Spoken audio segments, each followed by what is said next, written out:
Hi everyone, இன்னைக்கு நம்ம Flavour ஸ்டுடியோவில் குவிக் அண்ட் ஈஸியாக ஒரு ½ கப் வீட் ஃப்ளவர் வச்சு எப்படி ஒரு சூப்பரான அல்வா செய்கிறதுன்னு பார்க்க போகிறோம். ரொம்பவே சுலபம். இது நீங்கள் சட்டுன்னு ரெடி பண்ணிடலாம். சட்டுன்னு நீங்கள் மாவை கரைச்சிட்டு உடனே ஒரு 20 to 30 மினிட்ஸில் இந்த அல்வா நீங்கள் ரெடி பண்ணிடலாம். ரொம்ப நல்லாயிருக்கும்.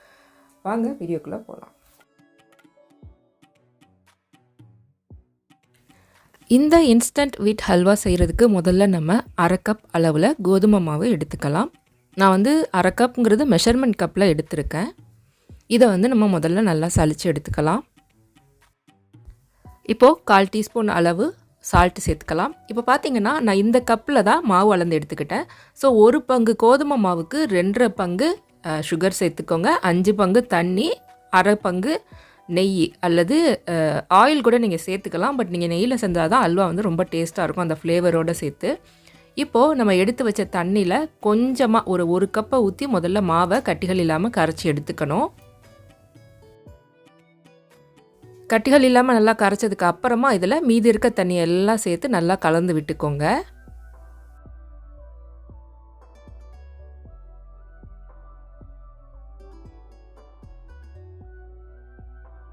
இப்போது நம்ம எடுத்து வச்ச நெய்யிலிருந்து ஒரு 2 டேபிள் ஸ்பூன் மட்டும் நம்ம கடாயில் விட்டுட்டு இந்த அல்வாவுக்கு தேவையான முந்திரிகளை வறுத்து எடுத்துக்கலாம். முந்திரி உங்களுக்கு தேவையான அளவில் சேர்த்துக்கங்க. இதில் இவ்வளோ தான் போடணும்னு இல்லை, கம்மியாக சேர்க்கணுன்னாலும் பிரச்சனை இல்லை. உங்களுக்கு அதிகமாக போட்டால் பிடிக்கும்னா அதிகமாக சேர்த்தாலும் பிரச்சனை இல்லை. இதை நல்லா நம்ம ப்ரௌன் கலர் ஆகிற வரைக்கும் வறுத்துட்டு நெய்யிலேருந்து எடுத்துக்கலாம். இப்போது அடுப்பை மிதமான தீயில வச்சுட்டு அதே நெய் கூடவே நம்ம கரைச்சி வச்சுருக்க கோதுமை மாவு கலவையை சேர்த்துடலாம். சேர்த்துட்டு மிதமான தீயில வச்சு நம்ம நல்லா மிக்ஸ் பண்ணி விட்டுக்கிட்டே இருக்கலாம்.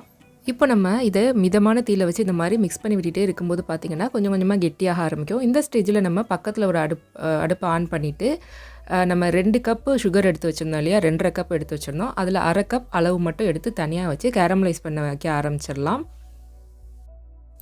இப்போ நம்ம அல்வாவுக்கு தேவையான அளவில் ஏலக்காய் கொஞ்சமாக பவுடர் பண்ணி சேர்த்துக்கலாம். ஒரு 1/4 டீஸ்பூன் அளவு அல்லது அரை டீஸ்பூன் அளவு நம்ம சேர்த்துக்கலாம். நம்மளோட ப்ரிஃபரன்ஸ் தான். உங்களுக்கு நல்ல ஒரு ஃப்ளேவர் வேணும்னா எக்ஸ்ட்ராவாக கூட நீங்கள் சேர்த்துக்கோங்க. இப்போ பார்த்திங்கன்னா சுகரை நம்ம அடுப்பில் வச்சுட்டு தீயை ரொம்ப மிதமான தீயில் வச்சுட்டு அந்த சுகரை இந்த மாதிரி மிக்ஸ் பண்ணி விட்டுகிட்டே இருந்தோன்னா ஆட்டோமேட்டிக்காக நம்மளுக்கு சூப்பரான ஒரு கேரமலைஸ்டு சுகர் கிடச்சிரும். இது எதுக்கு அப்படின்னு பார்த்திங்கன்னா, இன்றைக்கி நம்ம அல்வாவுக்கு எந்த ஒரு ஆர்டிஃபிஷியல் கலரும் சேர்க்க போகிறதில்ல. இந்த மாதிரி சுகரை நீங்கள் கேரமலைஸ் பண்ணிவிட்டு சேர்க்கும்போது நல்ல ஒரு சூப்பரான கலர் கிடைக்கும். அதுக்காக தான். அப்படி உங்களுக்கு இந்த கேரமலைஸ் பண்ணுற ப்ராசஸ் கஷ்டமாக இருந்ததுன்னா நீங்கள் சுகரை அப்படியே சேர்த்துட்டு ஜஸ்ட்டு ஃபுட் கலர் சேர்த்து யூஸ் பண்ணிக்கோங்க. இப்போ ஓரளவுக்கு நல்லா திக்கானதுக்கு அப்புறமா இதில் மீதி இருக்க 2 கப் சர்க்கரையை நான் சேர்த்து மிக்ஸ் பண்ணி விட்டுக்கிறேன்.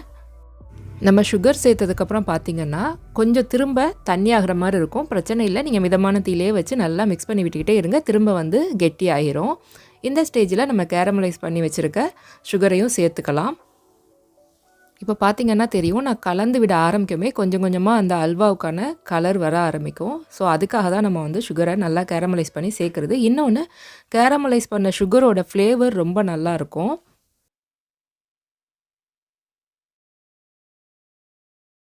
இப்போ பார்த்திங்கன்னா நல்லா திக்காகி ஒரு மாதிரி கிளாஸியான கன்சிஸ்டன்சி வந்திருக்கும். இந்த ஸ்டேஜில் நம்ம எடுத்து வச்சுருக்க நெய்யை கொஞ்சம் கொஞ்சமாக ஒரு குறிப்பிட்ட கேப்பில் நம்ம சேர்த்து மிக்ஸ் பண்ணி விட்டுட்டே இருக்கணும்.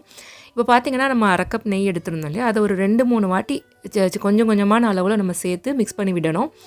நெய் மெல்ட் ஆகி கொஞ்ச நேரத்துலேயே பார்த்திங்கன்னா நல்லா மாவு உள்ளே இழுத்துக்கும். நல்லா உள்ளே இழுத்ததுக்கப்புறமா நம்ம திரும்ப கொஞ்சம் அந்த நெய்யை சேர்த்து மிக்ஸ் பண்ணி விட்டுட்டு இருக்கணும்.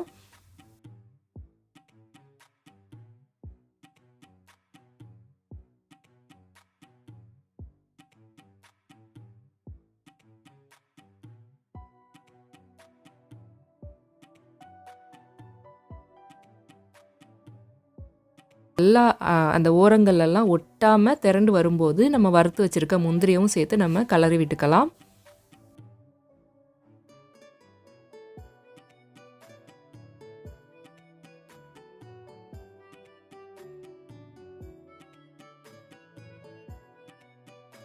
மாதிரி ஸ்டேஜில் இருக்கும்போதே நம்ம அடுப்புலேருந்து இறக்கிட்டு வேறு ஒரு பாத்திரத்துக்கு மாற்றிடலாம். ஏன்னா நீங்கள் ரொம்ப கெட்டியாகிற வரைக்கும் வெயிட் பண்ணிங்கன்னா அந்த அல்வா ஆற ரொம்ப கட்டியாயிரும். இப்போ இந்த ஸ்டேஜில் இறக்குனீங்கன்னா தான் உங்களுக்கு சாப்பிட்றதுக்கு சூப்பரான ஒரு பதத்தில் கிடைக்கும். இதை லைட் லைட்டாக ஆறுனதுக்கப்புறமா கொஞ்சம் மிதமான சூட்டில் இருக்கும்போது எடுத்து சாப்பிட்டிங்கன்னா உங்களுக்கு நாக்கில் நிற்காமல் அப்படியே வலிக்கிக்கிட்டு தொண்டைக்குள்ளே போகும். அவ்வளவு ஒரு சூப்பரான கன்சிஸ்டன்சியில் இருக்கும். கட்டாயம் நான் சொன்ன மெத்தடில் நீங்கள் ட்ரை பண்ணி பார்த்தீங்கன்னா உங்களுக்கே தெரியும். உங்களுக்கு இந்த மாதிரி கன்சிஸ்டன்சி வேணாம், நல்லா திக்காக வேணும்னா இன்னும் ஒரு 10 to 15 மினிட்ஸ் நல்லா அடுப்புலேயே வச்சு கிளறிட்டு நல்லா கெட்டியானதுக்கப்புறம் கூட நீங்கள் அதை ஒரு பாத்திரத்தில் மாற்றிக்கலாம். கட்டாயம் நீங்களும் ட்ரை பண்ணி பார்த்துட்டு உங்களோட ஃபீட்பேக்கை மறக்காமல் கமெண்ட் செக்ஷனில் என் கூட ஷேர் பண்ணிக்கோங்க. வீடியோ பிடிச்சிருந்தா லைக் பண்ணிவிட்டு சப்ஸ்கிரைப் பண்ண மறக்காதீங்க. சீக்கிரமே உங்களெல்லாம் இன்னொரு ஈஸியான டேஸ்டியான ரெசிபியோட சந்திக்கிறேன். தேங்க்ஸ் ஃபார் வாட்சிங்.